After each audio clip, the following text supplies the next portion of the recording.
Hello. Okay, we're gonna see if this works. Let me log in and check myself real quick because I do not normally go live like this.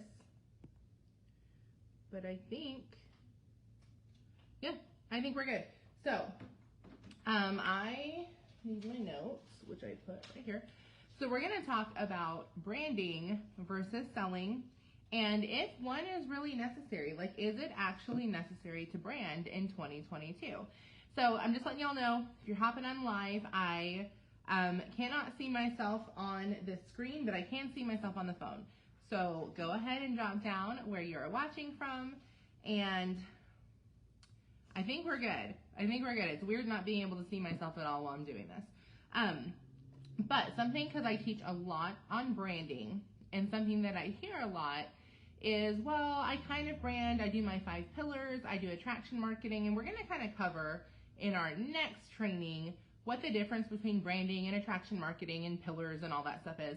But what I wanted to touch on today is it actually necessary to brand? Like, what perks do you get from spending the time to find your niche and brand yourself?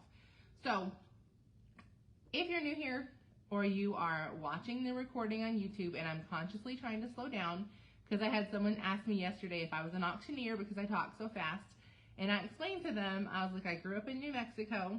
If you've been around Spanish-speaking people, typically they speak pretty quickly.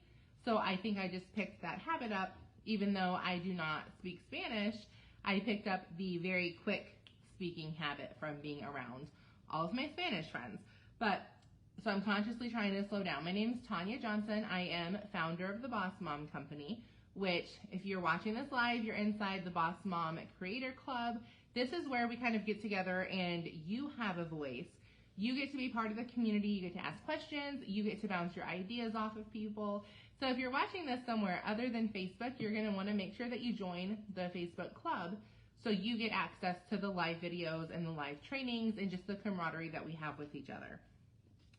Now, the biggest reason that you should build a personal brand is because a confused audience does not convert, period. Most people don't buy from you on the first time. So that means the first time you go live about a product or the first time you go live about an opportunity, they typically don't buy from you or don't join your team at that point. What they do is they come back and they buy on the 5th or the 10th or the 15th or the 25th. They keep coming back, and eventually those people, if they're interested, they will buy. What you have to do is keep them coming back, because otherwise what's going to happen is you're going to spark their interest with a certain company or a certain product or a certain something. And it could be something like I told y'all before, I have the BossMom business planner. No one else has that, but there are different types of business planners out there. So if I go live and I talk about the business planner and someone's like, oh, I want that probably later down the road. And then tomorrow, my post is about keto recipes.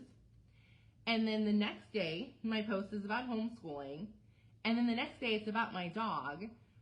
That person that was interested in that planner, she was only watching my video because she was getting business tips from it. That's why you guys are all here on this page.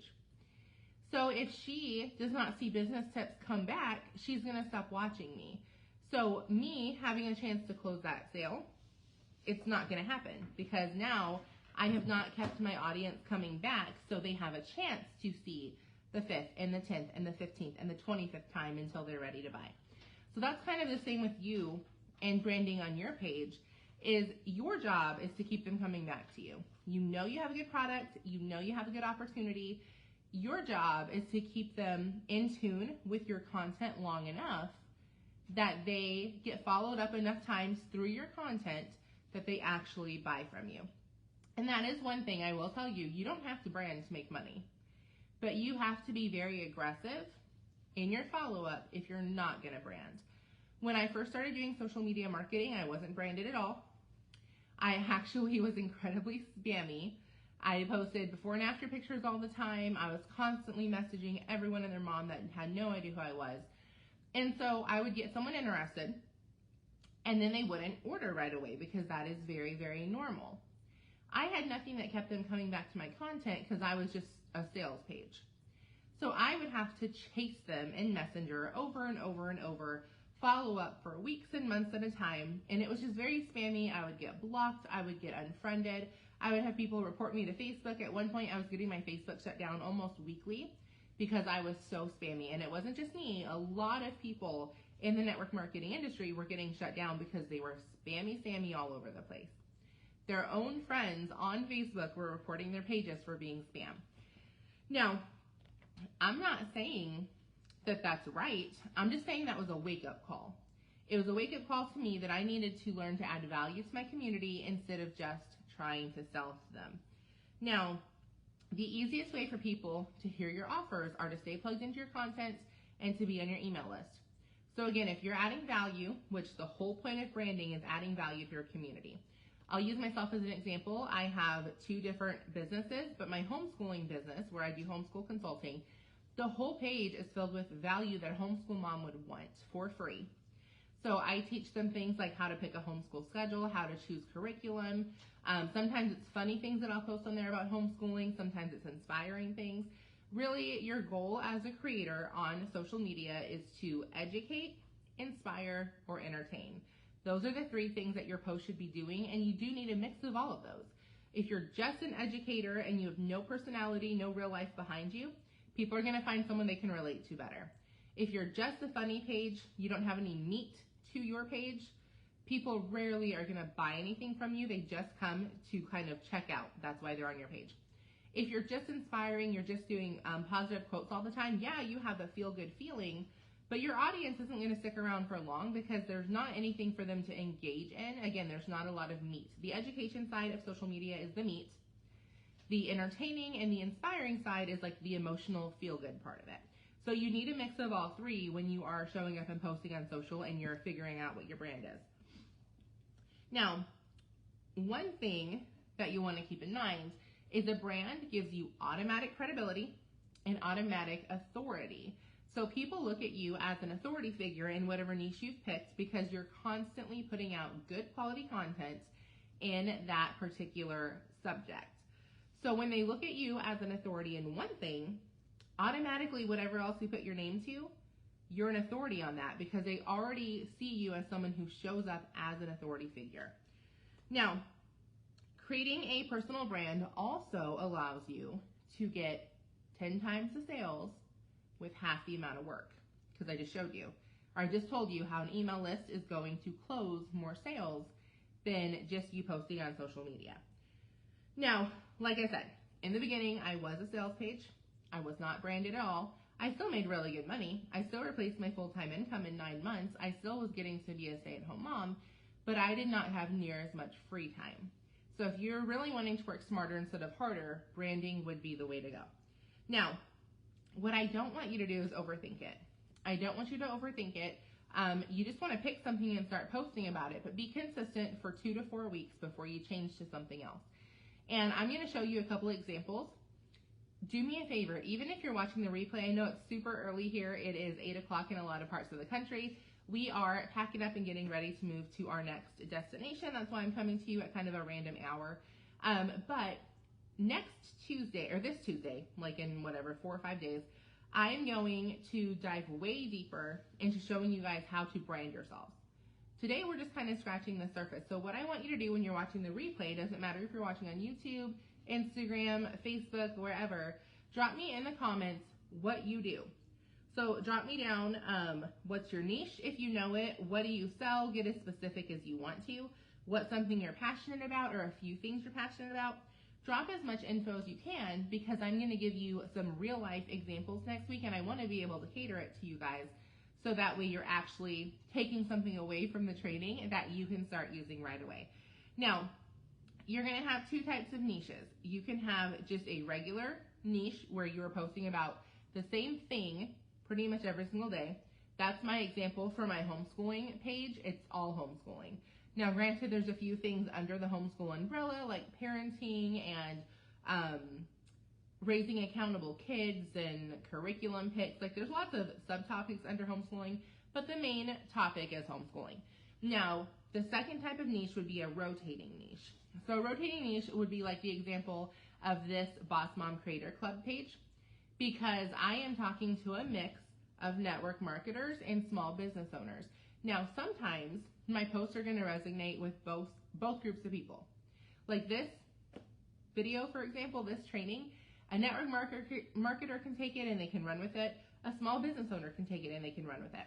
But sometimes if I'm doing a specific piece of content on, let's say, recruiting, that has nothing to do with a small business. That's 100% network marketing. But let's say I'm doing a piece of content on email marketing.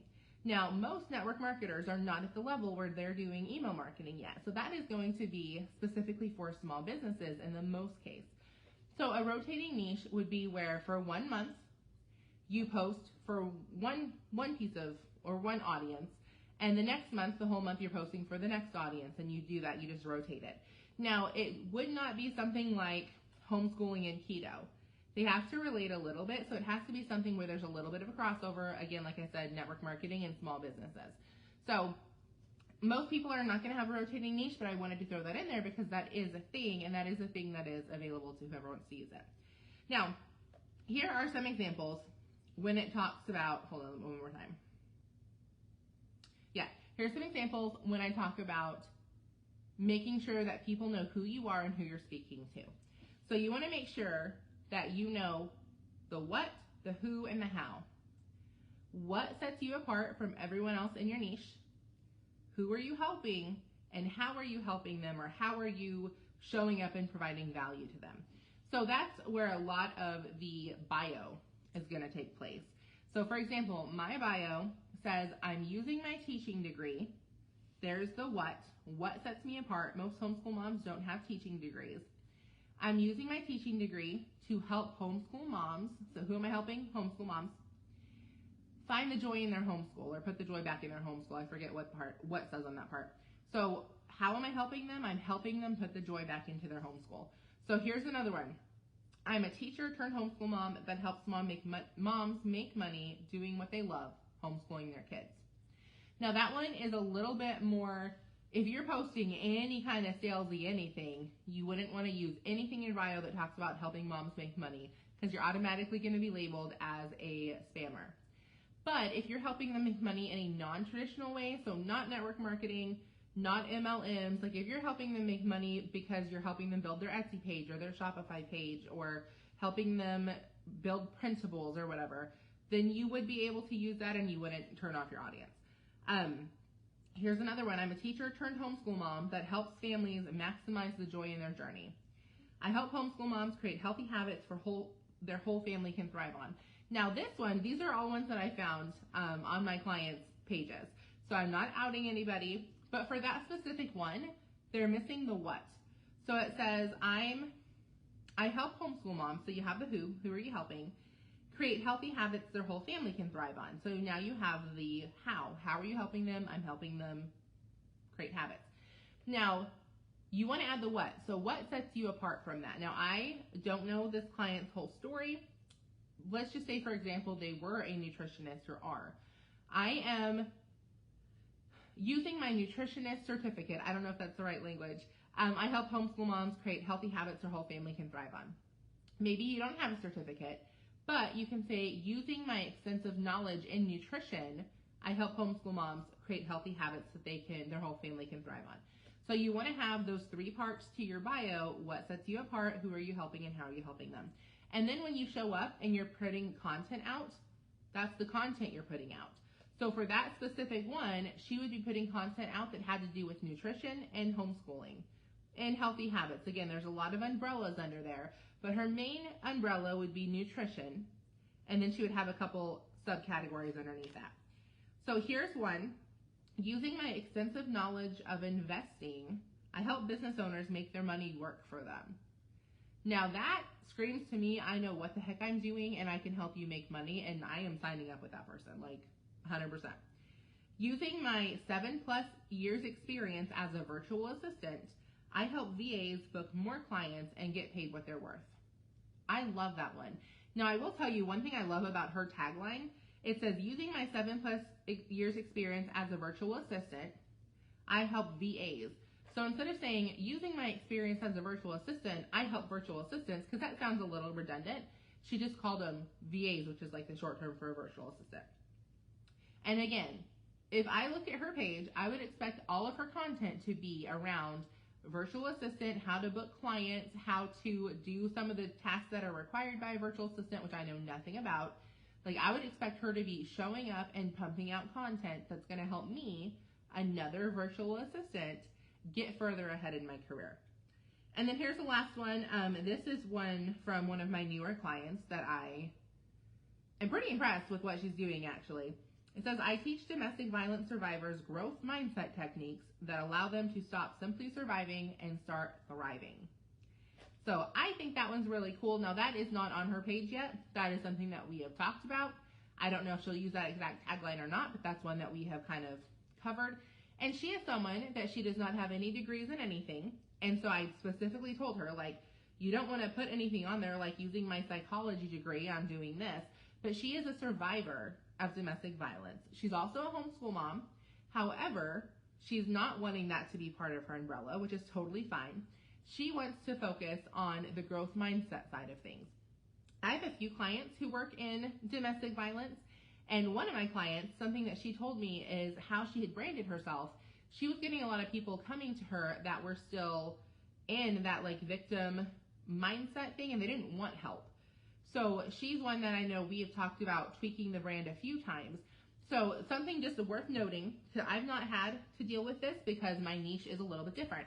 But if you're dealing with like trauma survival or something like that, you do want to make sure you're wording your tagline and you're putting content out that if you are not wanting people to come to you that don't want help, they just kind of want sympathy or to complain to you, then you're going to want to word it in a way where you're helping them get out of that victim mentality. Like, people aren't going to come to you who don't want help, in other words. And again, I haven't struggled with that, but I know one specific client that I'm thinking of has, and so I know I've talked to her about it, and she had some really good thoughts on how to get out of the cycle of clients that she was getting. Now, like I said, on Tuesday, I'm going to come in here and I'm going to dive a little deeper into building your brand. So make sure you're dropping me those comments in the comment section on your what, your who, and your how, the best that you can describe it. As much info as you can give me, I will help you come up with a what, who, and how for free, because you're watching the video, you're doing the interacting, so I want to give you guys some real life examples of that. And until next time, we're in Alabama right now. I think we're heading to Georgia after this. Not 100%. But until next time, this is Tanya. I am coming to you from the trenches of the social marketing world, and I will see y'all on Tuesday.